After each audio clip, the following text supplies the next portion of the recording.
Okay, KGX, good evening sa inyong lahat. At ito, no, wala lang tayong chart ngayon pero sabihin natin yung TA natin. Pero grabe yung mga news, mga lodi, no. Grabe yung mga news ngayon sa crypto, no, or sa Twitter, no, sa mga possible na pwedeng mangyari sa Bitcoin. Tulad ng sinabi natin ng 4 na araw na, nakita nyo naman paano tayo nag-TA doon.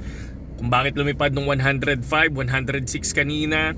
So pinakita ko sa inyo lahat yan, yung 4 na video natin, kung ano yung hinihintay. And then pinakita ko rin kanina yung profit natin dun sa ETH, no. So ayun, gumaganda, no, gumaganda siya, no. Kasi number one, no, syempre si Donald Trump is President Donald Trump, gusto niya magkaroon ng 15 trillion, no, US dollar reserve, no. Pero syempre yung 15 trillion na yun, yung reserve na US dollar, parang syempre hindi ko sure kung totoo yun or hindi, no. Pero siguro kung magre-reserve sila, I think siguro hindi naman ganun kalaki, 'di ba? So isa 'yon, no. Tapos pangalawa, syempre yung cut rates, no, yung lalo na yung FOMC na darating sa December 19, no. So marami nagsasabi is positive daw, 97%. So tingnan natin 'yon. So na-hype ang market dahil sa ganyan, mga lods, no. Pangatlo, si Microsoft, no, si Michael Saylor, no, syempre nagbabalak na silang bumili, no, ng Bitcoin ulit, no. So pag nangyari yon, I think the 110 to 120 will hit, no, this year, no, this year, kung sakali, kung sakali, no.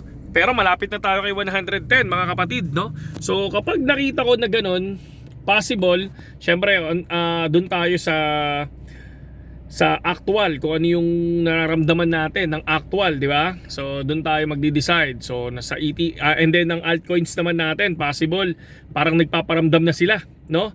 Parang nagpaparamdam na, parang magkakaroon ng movement ang ETH, no? Tulad nga ng mga ibang research ng mga tropa din natin, no? Sabi din nga sa atin, di ba? Sino ba yung nasa ETF? Syempre si ETH, di ba? So possible malaki ang chance ni ETH na lumipad, no? So ito, ano lang to, tulad ng sinabi ko, pananaw ko lang to, no? So walang gagaya sa sarili kong pananaw. Kumbaga parang make your own research din, no? Or do your own research, no? So para at least kahit pa paano, maging ano lang tayo, maging sureball tayo dun sa mga ginagawa natin, mga kapatid.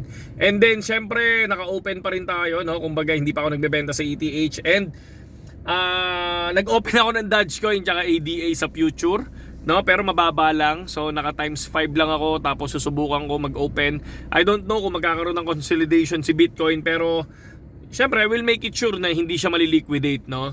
So naka-cross tayo doon, so baka magdagdag ako, no. And nagdagdag din ako sa spot, no. Yung panalo natin kanina, pero nagdagdag pa ako almost 36,000 once na bumagsak si ETH.